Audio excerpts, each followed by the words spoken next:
Hello, Chris from myStampLady.com, and I'm here today to show you how to make this fun card for the Christmas holidays coming up. In fact, it's perfect if you have a friend or a teacher or somebody who really likes coffee.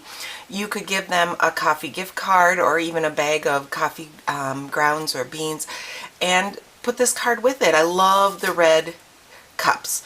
The red cups just seem like Christmas. So I'm using the Merry Cafe stamp set, and it has fall, it has Christmas, a little bit of Halloween, some tea stuff, and just the blank cup then, and it coordinates with the Coffee Cup Framelits dies. These dies are found in the annual catalog, but this stamp set, this Merry Cafe stamp set, is found in the current holiday catalog on page 46. And you can see that they have darkened all the little images that have coordinating dies. I'm also going to use something new and different, and it's called the Stampin' Blends. These are coming out on November 1st, and so the Stampin' Blends, I'm just going to use one color in here, but you will be able to see this little brochure, and it will tell you all about them. They're a craft alcohol marker, so I will be using those also. Okay, I'm going to stamp on my Stampin' Pierce pad because I'm using photopolymer stamps, and it gives just a little bit better stamping. For this card, I will be using Real Red ink, Garden Green ink, and the Memento black, Tuxedo black ink. So I'm going to first of all make my cup lid, the lid for the cup, and that's just a basic or a Tuxedo black onto a piece of Whisper White. With Real Red, I'm going to just stamp a snowflake in the center, and I'll cut that out with the die that comes from that coffee cup set. Okay. So this coffee cup paper comes from the Quilted Christmas bundle, or this paper stack. It's a 6x6 paper stack. There are stamps and dies that go with this. It's a bundle, but I'm just using the paper. It works for other items as well. So on here I'm going to stamp in Tuxedo Black the coffee cup, and I like it. It defines the cup. You can always just use the die without the coffee cup, but I like how it defines the area and adds a little bit to the image. So then I pick out the images that match, and with my magnetic platform, acrylic pad, and then let's find find the dies that I need to coordinate. So I'm just going to line these up over the stamped images, and there's even this little oval in here that you can use to cut out the snowflake. Oops, I've got some magnets pulling. There's little round magnets inside the magnetic platform to keep it in place, and if you happen to get them just placed where they're going to pull a bit, you want to move the die and the paper and this top, and I'm going to run these through the Big Shot. There's also a little wrap die included in that set, so I've cut out the little wrap or the coffee holder with that. For my background, I want to use the Christmas Holly folder. This is an embossing folder that's available in the annual catalog. In fact, I have all of the supplies I used and the sizes and the directions available on my blog at mystamplady.com, and there is a link to a printable PDF which you can print all of these the information so you can have it. So I'm going to run this through the Big Shot to emboss this Real Red cardstock. I have a little background piece here that I'm going to use for to set the cup on and to do my little sentiment over here, which is made up of a few images that come from that set, and I'm going to alternate with Garden Green and Real Red. So I'm just kind of putting my cup there and my length of Garden Green ribbon, so I kind of know in my placement where I want to stamp my sentiment. I'm going to start with the most bottom image, which says "And a Happy New Year." So let's ink that up in Garden Green. And because it's a photopolymer, I can see right where I'm stamping, and that's why I'm also using the Stampin' Pierce pad. You get a bit better image when you do use that Stampin' Pierce pad.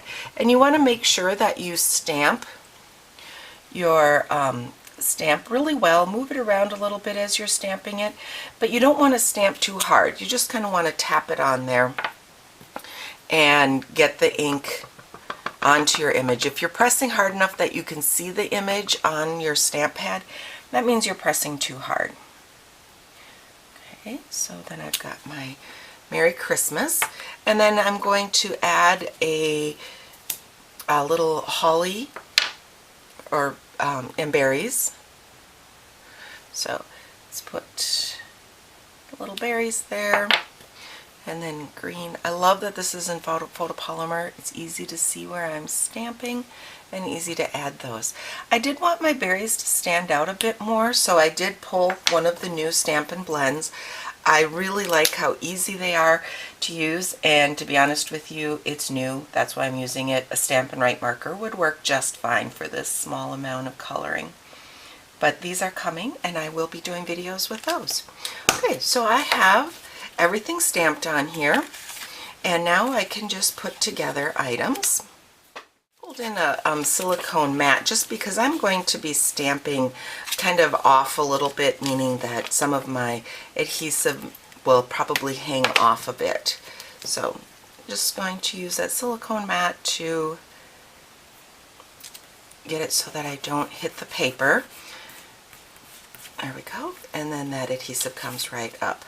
So there's my coffee, and let's just add the little wrap. And I just find where it fits on here, kind of from side to side.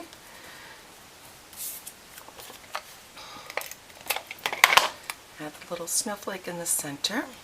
I'm going to put dimensionals on the back. I want this to stand up over that ribbon, so I'm putting a few dimensionals on the back here. It just gives it a little bit of lift. Okay. Let's place this down on my embossed paper.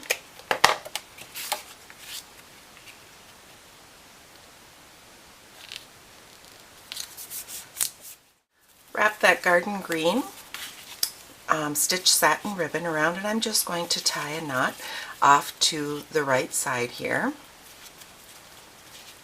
I like to adjust my tails just so they're laying, so I kind of turn them a little bit so that they're laying how I want them to lay. And if I can't get them to cooperate, this has got just a little angle to it. A little secret is to take a mini glue dot. Once I have it set where I want it, so I'm going to move it up just a little bit, adjust it underneath there, and then just put that mini glue dot underneath, and then it will stay right where I want it.